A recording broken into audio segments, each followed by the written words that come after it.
மகா வந்து ராஜலக்ஷ்மியை நீங்கள் அவருக்கு ஒரு நல்ல அம்மாவே கிடையாது அப்படின்னு சொன்னோன்னே செமையாக டென்ஷன் ஆகிறாங்க ராஜலக்ஷ்மி. யாரை பார்த்து என்ன சொன்ன அப்படின்னு கேட்டுட்டு இருக்கும்போது கரெக்டாக சூர்யா வந்து அடிக்க கை ஓங்குறாரு. அப்போ வந்து இந்த மாதிரி இந்த வீட்டில் இருக்கவனுக்கு அருகதே கிடையாதுன்னு சொல்லிட்டு வீட்டில் வெளியே விட்டுறாரு. கரெக்டாக வந்து மழையும் பெய்யுது, வெளியே நின்றுட்டுருக்காங்க. நான் போக மாட்டேன்னு சொல்லிட்டு கரெக்டாக வந்து நம்ம கோட்டீஸ்வரி வந்து எவ்வளோ சமாதானப்படுத்த பார்க்குறாங்க. சரி என் பொண்ணை நானே கூட்டிகிட்டு போயிடுறேன், இப்படி பண்ணுறீங்களா அநியாயம் சொல்லிட்டு கூட்டிகிட்டு போகும்போது கரெக்டாக வந்து நம்ம சூர்யாவோட அப்பா வந்து தடுத்து நிறுத்துறாரு. இந்த மாதிரி வந்து என் மருமகளை யாரும் எங்கேயும் கூட்டிகிட்டு போக வேண்டிய அவசியம் கிடையாது, என் மருமக என் வீட்டில் தான் இருப்பா, அதை யாரும் வந்து இங்கே கேள்வி கேட்க முடியாது, அவளுக்கு எல்லா ரைட்ஸும் இந்த வீட்டில் இருக்குது அப்படின்னு சொல்லிட்டு எல்லார்ட்டையும் பேசி வந்து அங்கேயே தங்க வச்சிடறாரு. அடுத்து வந்து மகா வந்து உள்ளே நான் பார்த்துக்கிறேன் அப்படின்னோடனே மகா வந்து உள்ளே போயிடுறாங்க. அடுத்து சூர்யா செம டென்ஷனாக இருக்காங்க. இங்கே ராஜலட்சுமி செம டென்ஷனாக இருக்காங்க.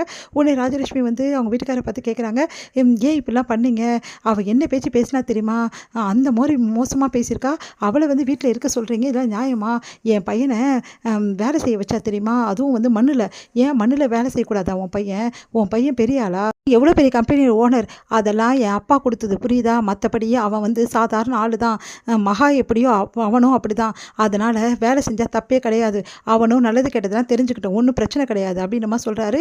என்ன நீங்கள் அப்போ என் பையன் வந்து கஷ்டப்படணுமா, நான் கஷ்டப்படணும் சொல்ல, மண்ணில் வேலை செஞ்சால் தப்பு இல்லைன்னு தான் நான் சொல்கிறேன், அது ஒரு பெரிய வந்து குத்த மாதிரி பேசிகிட்டு இருக்க, உன் பையன் உனக்கு ராஜாவாக இருக்கலாம், ஆனால் அவனும் சாதாரண மனுஷன் தான் புரியுதா அப்படின்னோடனே, நீங்கள் அவளுக்கு தானே சப்போர்ட் பண்ணுவீங்க, எனக்கு எங்கே சப்போர்ட் பண்ண போகிறீங்க அப்படின்னு சொல்லிட்டு டென்ஷன் ஆகிடுறாங்க.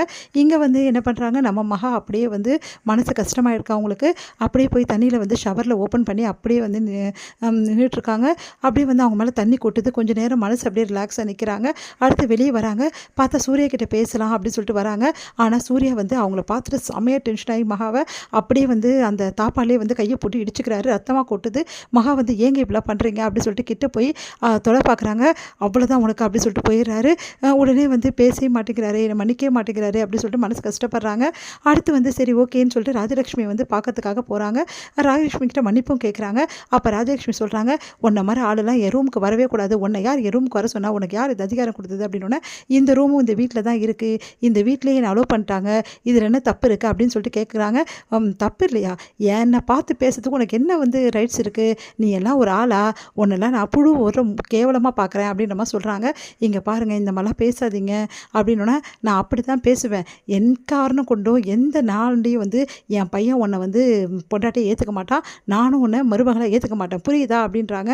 இங்கே பாருங்கள் இந்த நிமிஷம் நான் சொல்கிறேன், கண்டிப்பாக வந்து அவர் ஒரு நாள் வந்து என்னை பொண்டாட்டியை ஏற்றுப்பார், நாங்கள் சேர்ந்து வாழ தான் போகிறோம், அதெல்லாம் கனவுல கூட நடக்காது, அது கண்டிப்பாக நடக்கும், நீங்களும் பார்க்க தான் போகிறீங்க, ஏன் முன்னாடி இவ்வளோ திமிரா பேசுகிறியா, உனக்கு அவ்வளோ திமிரா, இங்கே பாருங்கள் திமிரா பேசலை, நான் நடக்க போகிறத தான் சொல்கிறேன், இது வந்து திமிருன்னு நினச்சிக்கிட்டா அதுக்கு நான் ஒன்றும் பண்ண முடியாது, நீ பேசுனதெல்லாம் போதும், முதல்ல இங்கேருந்து கிளம்பு புரியுதா அப்படின்னோடனே, நீ ஏன் மன்னிப்பு கேட்க வந்தேன்னு எனக்கு தெரியாதா, என் பையன் டென்ஷனாக இருப்பான், உங்ககிட்ட கோபத்தை காட்டிருப்பான், அதான் அவனை சமாதானப்படுத்துறதுக்காக என்கிட்ட மன்னிப்பு கேட்க வந்தேன், உண்மையிலே மன்னிப்பு கேட்க வந்தேன், இங்கே பாருங்கள் நான் உண்மையிலே தான் மன்னிப்பு கேட்க வந்தேன், பெரியவங்களை ஏற்று பேசுனது தப்பு தான், ஆனால் ஒரு நிமிஷம் நான் சொல்கிறத கேளுங்க, நீ எதுவும் சொல்கிறது நீ கேட்க வேண்டிய அவசியம் கிடையாது, மரியாதைங்கிறது போயிடு புரியுதா அப்படின்றாங்க.